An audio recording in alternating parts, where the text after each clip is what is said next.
Good afternoon, Ash Creek family. Hope you're having a great day and I hope everybody's well. It's time now for the daily devotional. I just want to say a couple of things. I hope that you enjoyed the worship services yesterday in Sunday school. I want to thank Bob Elsey for teaching Sunday school for the adults and all of the other things that happened. I hope that you enjoyed all of that. We had a great time doing it. We look forward to this week. And this week is going to be Palm Sunday, and so it's going to be a great day to gather around the televisions and computers again. And I hope that you will join us again this week.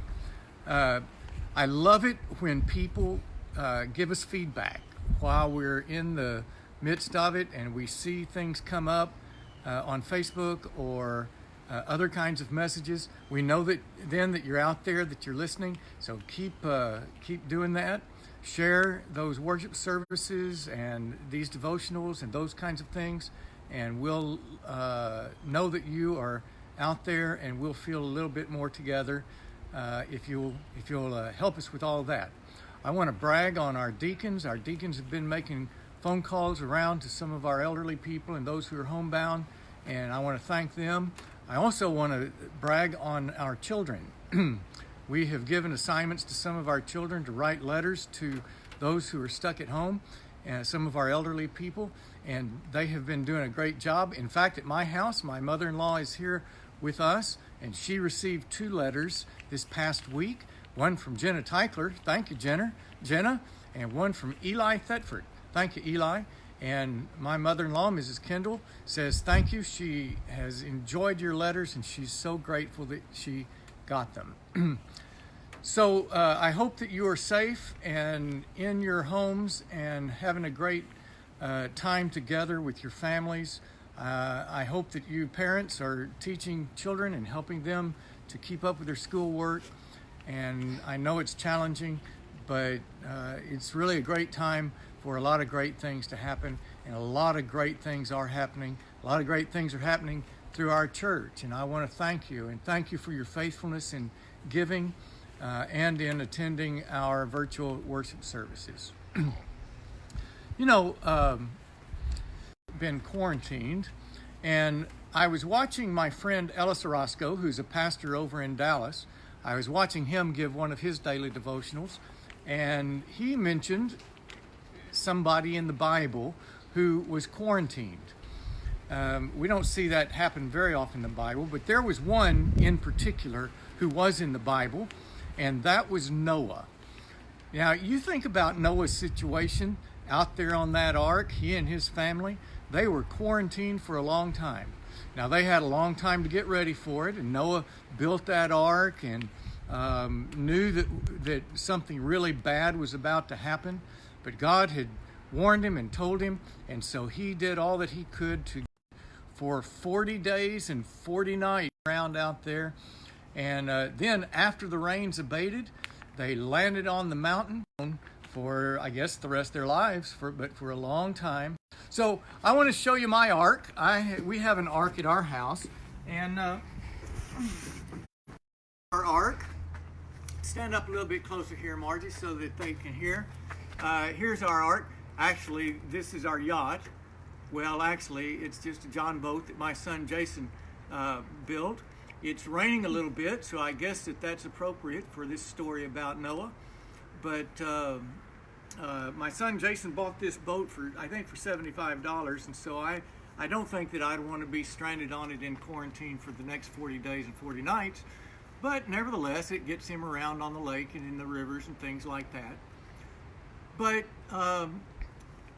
I've been thinking about Noah and his family out there on that ark. And there's just a few things that I thought about that he must have experienced that maybe we're experiencing too. For one thing, an ark, like your house, like your quarantine, is a place of protection. It's a place where God gave Noah and his family to be protected from the storms, from the waters, from the floods that were coming all around them. God protected them for all of those days. And I think that when we're sitting in our house quarantined and we're wondering, how long this is going to last. It might well last 40 days and 40 nights, but at least we know that God has provided us a place of protection and safety. This is also our ark, our quarantine is also a place of provision. It is a place where God has provided our families, provided safety, and we are fortunate that God is providing food for us for the most part.